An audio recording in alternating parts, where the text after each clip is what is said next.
Hello दोस्तों, कैसे हैं आप सभी लोग।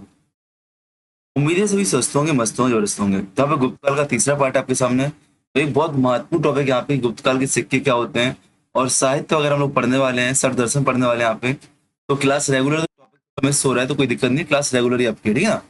तो गुप्तकालीन सिक्कों की बात करते हैं। गुप्त काल में आपको तीन धातुओं के सिक्के मिलेंगे, सोने के भी, चांदी के भी, तांबे के भी। आपको पता है इस टाइम पे सिल्वर कॉइन आपको बहुत कम मिलते हैं। क्यों मिलते हैं? क्योंकि अंतरराष्ट्रीय मार्केट में बाधा आ रही थी। यहाँ पे जो अंतरराष्ट्रीय व्यापार चल रहा था उसमें बाधा उत्पन्न हो रही थी, जिसकी वजह से उत्तर पश्चिमी क्षेत्रों से जहां से आपके चांदी आती थी वो भारत नहीं पहुंच पा रही थी। बट यहाँ पे आपको गोल्ड के सिक्के अच्छी खासी मात्रा में मिल जाते हैं। लिखा है देखो, गुप्तकालीन सिक्के तत्कालीन राजनीतिक इतिहास, अर्थव्यवस्था, धर्म और कला के महत्वपूर्ण स्रोत होते हैं।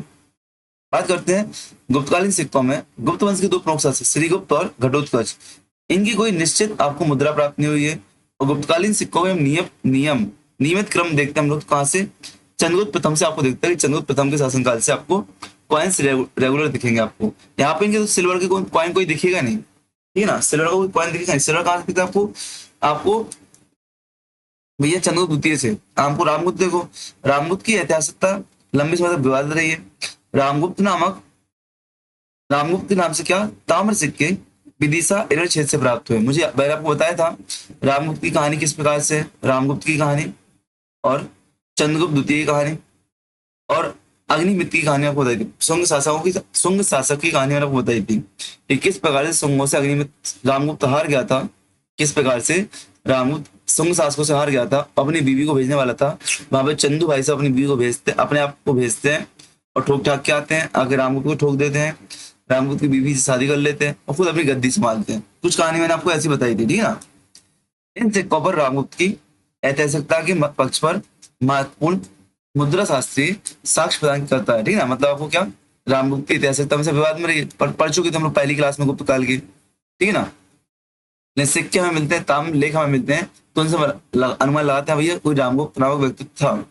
गुप्तकालीन चांदी के सिक्कों की बात करूं तो चंद्रगुप्त प्रथम, समुद्रगुप्त, रामगुप्त ने चांदी के सिक्के जारी नहीं किए थे। इसका कारण था कि पश्चिमी भारत में जो पश्चिमी क्षत्रप अथवा शक सत्ता थी उनका प्रभाव में आना, क्योंकि ये चांदी वहां पे आ ही नहीं पा रही थी। गुप्त वंश में सर्वप्रथम चांदी के सिक्के चंद्रगुप्त द्वितीय ने जारी किए थे। उसने पश्चिमी क्षत्रपों को पराजित किया था और उनके सिक्का मानकों से प्रभावित रजत मुद्रा जारी की थी। आपको पता है चंद्रगुप्त मौर्य ने शकों को हराने के उपलक्ष्य में क्या चांदी के सिक्के जारी किए थे। यह क्वेश्चन आपसे पूछा भी जा चुका है, यह क्वेश्चन आपसे पूछा भी जा चुका है।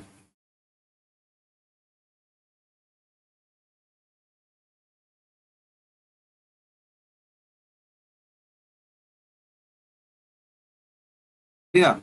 गुप्तकालीन स्वर्ण सिक्कों की बात करूं तो प्राचीन भारत में अत्यधिक संख्या व विविधता में स्वर्ण सिक्के के लिए क्या, प्राचीन भारत में अत्यधिक संख्या और विविधता में स्वर्ण सिक्के जारी करने के लिए गुप्त शासक प्रसिद्ध थे। प्राचीन भारत में सर्वप्रथम स्वर्ण सिक्के जारी करने का श्रेय सामान्यतः इंडो ग्रीक शासक को दिया जाता था। पहले भैया सोने के सिक्के किसने?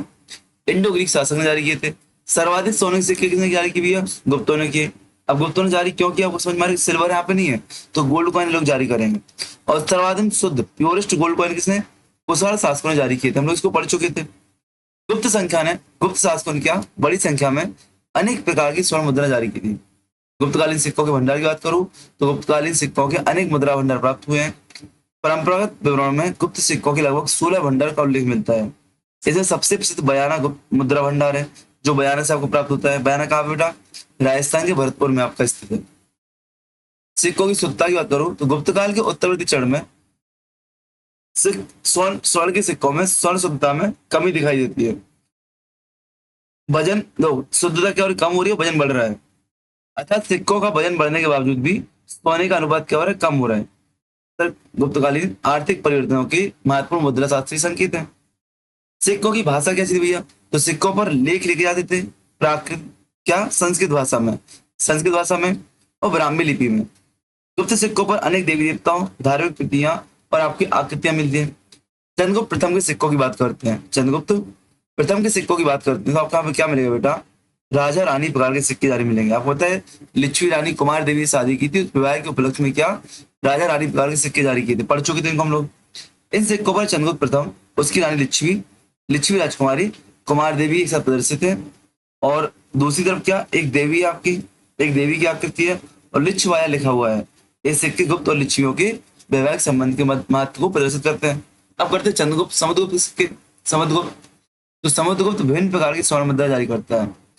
उसके सिक्के उसकी सैन्य उपलब्धियों, राजकीय उपलब्धियों, अश्वमेध यज्ञ, आखेट प्रेम, संगीत प्रेम के रूप में महत्वपूर्ण है। समुद्रगुप्त ने मुख्यतः 6 प्रकार के सिक्के जारी किए थे। नंबर 1 गरुड़ प्रकार के सिक्के जारी किए थे। दूसरा धनुर्धर प्रकार के सिक्के जारी किए थे। धनुर्धर प्रकार के सिक्के जारी किए थे, कहाँ गए भाई। तीसरा परशु प्रकार के सिक्के जारी किए थे, बैटल एक्स। चौथा आपका अश्वमेध प्रकार के सिक्के जारी किए थे। फिर व्याघ्र हनन प्रकार के सिक्के जारी किए थे और वीणा वादन प्रकार के सिक्के जारी किए थे। किसने? चंद्रगुप्त मौर्य, समुद्रगुप्त ने। किसने? समुद्रगुप्त ने। अच्छा, वीणा वादन प्रकार क्या है? तो वीणा वादन प्रकार के सिक्के समुद्रगुप्त के व्यक्तित्व के सांस्कृतिक पक्ष को दर्शाते हैं। इसमें समुद्रगुप्त को वीणा बजाते हुए दिखाया गया है। क्या लिखा हुआ है? महाराजा धीराज समुद्रगुप्ता लिखा हुआ है। पृष्ठ भाग में हाथ में कार्नुकोपिया धारण की हुई देवी की आकृति अंकित है। कौन दो प्लेटनी कार्नुकोपिया ले हुई धारण की हुई देवी की आकृति अंकित है। ऐतिहासिक मत क्या भैया कि समुद्रगुप्त की संगीत प्रेम की जानकारी मिलता है। प्राग प्रशस्ति में समुद्रगुप्त को ऐसा संगीतक बताया गया था कि जो नारद और तुरुम्बु को भी लज्जित करते हो। तुरुम्बु कौन था? यूनानी उस टाइम के थे, ठीक है ना। चलो व्याघ्र हनन की बात करते हैं। तो इस प्रकार के सिक्कों के मुख्य भाग पर समुद्रगुप्त को धनुष के बाण से व्याघ्र का आकृति करते हुए दिखाया गया है। व्याघ्र पराक्रम प्रकार से कैसे, आपने रामायण का सीन देखा हो ना, तो रामायण में भगवान राम सबसे पहले एड़ा वो आता शुरुआत, तो ऐसे कोई व्यक्ति तीर चलाते दिखाया गया, ऐसे व्याघ्र प्रकार के।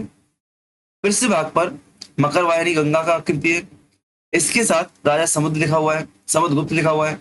मात्र कवि आखिर प्रेम को दर्शाता है और गंगा घाटी क्षेत्र में अपनी प्रभुता को, इससे मात्र को पता चलता है कि ये गंगा घाटी क्षेत्र में की प्रभुता थी। तो भाई मकर वाहिनी गंगा की आकृति है। अश्वमेध प्रकार के समुद्रगुप्त की मुद्राओं पर अश्वमेध यज्ञ महत्वपूर्ण है।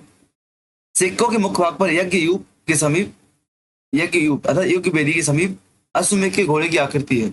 इस पर क्या लिखा हुआ है? राजा धीराजो पृथ्वी विजित दिव्यम जय जात्यो वाजी मेधा, अर्थात राजा धीराज पृथ्वी को जीतकर तथा अश्वमेध यज्ञ का अनुष्ठान कर स्वर्ग को जीतता है। पृष्ठभाग पर राजमहिषी की आकृति अंकित है, जिसे सामंता दत्त देवी से सम्मत किया जाता है। इसको अश्वमेध प्रकार के सिक्के कहा जाता है। यह सिक्का समुद्रगुप्त की सार्वभौम सत्ता एवं अश्वमेध का एग्जाम्पल देता है, जानकारी देता है। परशु प्रकार के सिक्के, तो समुद्रगुप्त को बाएं हाथ में परशु धारण के बताया गया है। क्या लिखा है उसमें? कृतांत परशु जयत जयत जित राज जेजा जिता। कृतांत परशु राजा राजाओं का विजेता अजय होकर विजय प्राप्त करता है। पृष्ठ भाग पर देवी की आकृति है। समुद्रगुप्त की बात यहाँ पर क्या लिखी है? कृतांत परशु है आपके युद्ध प्रिय और पराक्रमी छवि को दर्शाता है। समुद्रगुप्त की बात करते हैं धनुर्धारी प्रकार के सिक्के। तो धनुर्धारी प्रकार के सिक्कों के जो मुख्य भाग है, इस पर आपको समुद्रगुप्त को धनुष बाण खड़े हुए दिखाई गया है। लिखा हुआ है अप्रीतिरथो विजित्या चितिम सूची रहते दिव्यम जयती। अजय राजा पृथ्वी को जीतकर अपने उत्तम कर्मों द्वारा स्वर्ग को जीतता है। पृष्ठ भाग पर देवी आपकी बनी हुई है। अप्रीतिरथ लिखा हुआ है इस पर, यह इसकी अजय सैन्य शक्ति का उदाहरण बताता है। गरुड़ प्रकार के सिक्के, गरुड़ प्रकार के सिक्कों की बात करूं तो इस प्रकार के सिक्के सिक्कों के मुख्य भाग पर अलंकृत वेशभूषा में राजा की आकृति तथा गरुड़ ध्वज अंकित है। सिक्कों पर समुद्रगुप्त का नाम दिया गया है। निम्न मुद्रा लेख मिलते क्या? समृद्ध विदत विजयो जितपुरी जित्यो दिव्यम जयंती। सैकड़ों युद्धों में विजय प्राप्त करने वाला, शत्रुओं का मर्दन करने वाला अजय राजा स्वर्ग को जीतता है। सिक्कों के पृष्ठभाग पर सिंहासन में बैठी देवी की आकृति तथा पराक्रम शब्द अंकित है। इस प्रकार सिक्कों को समुद्रगुप्त की नागवंशी शासकों पर विजय से जोड़ा जाता है, ठीक है ना। तो ये आपके सिक्के आपको दिख रहे हैं गरुड़ प्रकार के, धनुर्धारी प्रकार के, परशु प्रकार के, अश्वमेध प्रकार के, व्याघ्र हनन प्रकार के, वीणा वादन प्रकार के सिक्के आपको दिख रहे हैं। 6 प्रकार के सिक्के आपको किसके दिख रहे हैं? समुद्रगुप्त के दिख रहे हैं, ठीक है ना। ठीक है, इनके शॉर्ट में आप लिखा हुआ है, पढ़ो जल्दी से। गरुड़ प्रकार के सिक्के की विशेषता क्या है? पढ़ो। धनुर्धारी की विशेषता क्या है? परशु प्रकार के सिक्कों की विशेषता क्या है? अश्वमेध प्रकार की क्या है? व्याघ्र हनन प्रकार की क्या है? वीणा वादन प्रकार की क्या है? पढ़ लिया आपने? आगे बढ़े हम लोग, चलो। अब जब चंद्रगुप्त द्वितीय के सिक्के, तो ये चंद्रगुप्त द्वितीय विक्रमादित्य ने अनेक प्रकार की स्वर्ण मुद्रा जारी की है। उसकी मुद्राओं, उसके सैन्य पराक्रम, वैष्णव आस्था, राजकीय वैभव, शक विजय की जानकारी आपको प्राप्त होती है। सबसे पहले धनुर्धारी प्रकार के सिक्के, आपको छत्रधारी प्रकार के सिक्के, षड्यंक प्रकार के सिक्के, कोच प्रकार के सिक्के, ठीक है, कोच। ये नियंता सिक्के और वही प्रकार के सिक्के आपको विभिन्न विभिन्न सिक्के यहाँ पे देखने को मिलेंगे, विभिन्न विभिन्न सिक्के आपको देखने को मिलेंगे, ठीक है ना। तो देखते हैं हम लोग कौन कौन से सिक्के, किनका महत्व क्या है यहाँ पे। नंबर एक, धनुर्धारी। सिक्कों पर धनुर्धारी प्रकार की मुद्राएं सर्वाधिक है। राजा धनुष बाण लिए दिखाई देता है। राजा के समीप गरुड़ ध्वज अंकित है। इस पर देव श्री महाराज चंद्रगुप्ता लिखा हुआ है। पृष्ठभाग पर लक्ष्मी की आकृति अंकित है। इसके साथ राजा की उपाधि श्री विक्रम है, श्री विक्रम है। यह मुद्रा चंद्रगुप्त द्वितीय की सैन्य शक्ति व वैष्णव प्रभाव को दर्शाती है। छत्रधारी प्रकार के सिक्के। इस सिक्कों के मुख पर राजा को यज्ञ में आहुति देते हुए दिखाया गया है। छत्रधारी प्रकार के सिक्के। राजा के बाएं हाथ में तलवार की मुठिया पर रखा हुआ है। राजा के पीछे एक सेवक उनके ऊपर छत्र धारण करे हुए दिखाया गया है। इस पर क्या, महाराज धीराज चंद्रगुप्त लिखा हुआ है। और क्षितिम वजित सुचरिते दिव्यम जयति विक्रमादित्य, अर्थात विक्रमादित्य पृथ्वी को जीतकर अपने उत्तम कर्मों द्वारा स्वर्ग को जीतता है, इसकी जानकारी आपको मिलती है, ठीक है ना। इसके बाद विक्रमादित्य उत्कीर्ण है और ऐतिहासिक महत्व क्या है, छत्र राज के सार्वभौम सत्ता एवं राजकीय गरिमा का प्रतीक है। अब आते हैं षड्यंक प्रकार के सिक्के। षड्यंक प्रकार के सिक्के, तो षड्यंक प्रकार के सिक्कों में आपको इनकी संख्या बहुत कम मिलेगी। मुख्य भाग चंद्रगुप्त द्वितीय को वस्त्र और आभूषण धारण किए हुए षड्यंक या पलंग पर बैठे हुए दिखाए गए हैं। तो पलंग का मतलब क्या है, षड्यंक, ठीक है। राजा के हाथ में कमल और उसके बाएं हाथ में षड्यंक टिका हुआ है। इसमें लिखा हुआ देवाजी देवा देव श्री महाराज धीराज श्री चंद्रगुप्त विक्रमादित्य। महत्वपूर्ण नहीं है। रूप आकृति, षड्यंक के नीचे रूप आकृति अंकित है। कुछ सिक्कों पर चंद्रगुप्त द्वितीय की उपाधि परम भागवत दिखाई गई है। तो रूप आकृति देखो आपको इस प्रकार से कमल लिए हुए, कहीं वैष्णव परंपरा देख रही ना, भगवान विष्णु कमल लिए हुए बैठे हैं। तो रूप आकृति को राजा की शारीरिक सौंदर्य और नैतिक गुणों का सूचक माना गया है। पृष्ठ पर श्री विक्रम लिखा हुआ है, लक्ष्मी की आकृति बनी हुई है। से नयनता, सिक्कों के मुख पर चंद्रगुप्त द्वितीय को सह का वध करते हैं। अब बाघ का वध करते हैं समुद्रगुप्त को, से नयनता चंद्रगुप्त द्वितीय को। पृष्ठभाग पर से पर बैठी हुई देवी अंकित है। इन सिक्कों पर विभिन्न मुद्रा लेख है। नरेंद्र चंद्र पृथ्वी देवम जैत जियो भूवि सह विक्रम। पूछा नहीं जाता आपसे चीजें, बट आप एक बार पढ़ लेते हो ना, आपको डिटेल में तो चीजें याद हो जाती हैं। अतः नरेंद्र चंद्र पृथ्वी का अजय विक्रम सिंह स्वर्ग को जीतता है। देव श्री महाराजा श्री चंद्रगुप्त अंकित मिलता है। ऐतिहासिक महत्व की बात करूं तो से नयनता प्रकार के सिक्कों को चंद्रगुप्त द्वितीय की गुजरात व काठियावाड़ के सकौपा विजय से जोड़ा जाता है। ये सिक्के राजा के से विक्रम को प्रदर्शित करते हैं। अश्वारोही प्रकार के सिक्कों की बात करूं तो इस प्रकार के सिक्कों के मुख भाग पर चंद्रगुप्त द्वितीय को घोड़े पर सवार दिखाया गया है। परम भागवत महाराजा श्री चंद्रगुप्त लिखा हुआ है। इसके साथ अजित विक्रम उत्कीर्ण है। ऐतिहासिक महत्व की बात करूं तो अश्वारोही प्रकार के सिक्के मुद्रा चंद्रगुप्त द्वितीय की सैन्य गतिशीलता, अश्वसेना और अजय पराक्रम का प्रतीक माने जाते हैं, ठीक है ना। चंद्रगुप्त द्वितीय के सिक्कों की बात करूं पुनरावृत्ति की, देखो आप देखो धनुर्धारी सिक्के, धनुष बाण या गरुड़ आपको दिख रहे हैं। छत्रधारी सिक्के आपको दिख रहे हैं। षड्यंक प्रकार के सिक्के दिख रहे हैं आपको। से नयनता प्रकार के सिक्के दिख रहे हैं और अश्वारोही प्रकार के सिक्के आपको दिख रहे हैं। रिवाइज करो उनको जल्दी से। आज चंद्रगुप्त द्वितीय के सिक्के, तो चंद्रगुप्त द्वितीय हम पढ़ी चुके इनके बारे में। चांदी के सिक्के, सर्वप्रथम चांदी के सिक्के जारी करने सकता पढ़ चुके। और उसमें पश्चिम भारत में शकों प्रयोग करने के बाद शक सिक्का मॉडल शक कॉइन जारी किया था, शकारी। इसका वजन चांदी के सिक्के 132 ग्राम था। चांदी के सिक्कों का प्रचलन शक विजय तथा पश्चिमी भारत पर गुप्त शासन की स्थापना से संबंधित है। अब आपसे कोई इंटरव्यू में पूछ भी ले कि भैया ये चांदी के सिक्के जारी किए थे, क्यों किए थे, कैसे किए थे,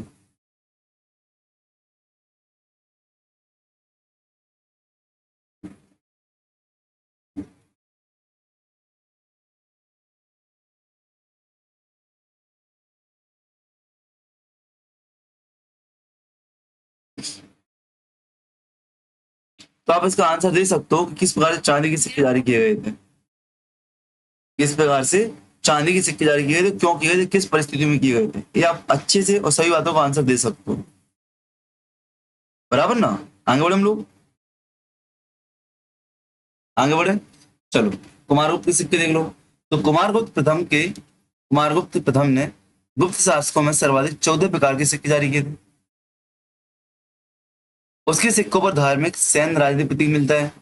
कुमारगुप्त को मयूर को खिलाते हुए, तो आपसे पूछते हैं मयूर प्रकार के सिक्के किसने, कुमारगुप्त ने जारी किए थे। उसकी मुद्रा पर कार्तिकी और स्कंद की आकृतियां मिलती हैं आपको, ठीक है ना। कार्तिकी के बाद मयूर है, इस बात को आपको रखना है। कुमारगुप्त के सिक्कों पर मुद्रा पर मयूर और कार्तिकी आपको मिलता है। स्कंदगुप्त के सिक्कों की बात करूं भैया, स्कंदगुप्त ने स्वर्ण मुद्रा परंपराओं में दीनार मॉडल से हटकर भारमान की परिवर्तन किया था। इसने अधिक वजन वाले सिक्के जारी किए थे और स्वर्ण की शुद्ध मात्रा अपेक्षाकृत कम हो गई थी। स्कंदगुप्त ने चांदी की मुद्राओं में शक मॉडल से हटाकर कसारपण मॉडल, आपसे पूछ सकते हैं भारमान सिक्के किसने जारी किए थे? कसारपण सिक्के जारी किसने किए थे चांदी के?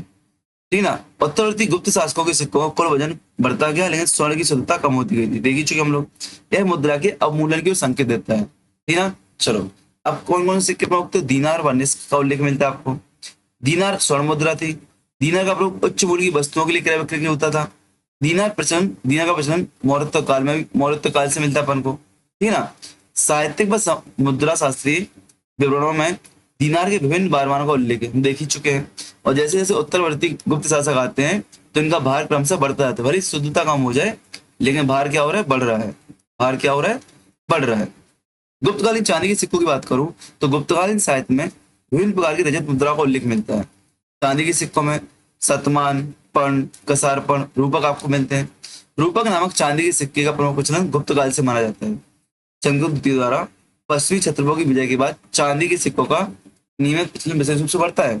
गुप्तकालीन तांबे के सिक्कों की बात करूं तो गुप्त काल में निम्न मूल्य के लेन देन के तांबे की मुद्रा का प्रयोग किया जाता है।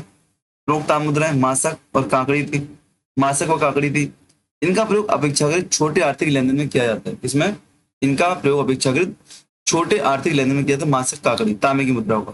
कौड़ी तो चीनी यात्री भाई फायन आता है, वह सामान बिक्री के कौड़ियों की जानकारी देता है। इससे स्पष्ट होता है कि गुप्त काल में दैनिक व निम्न मूल्य के लेन देन हेतु कौड़ियों का प्रयोग भी होता था।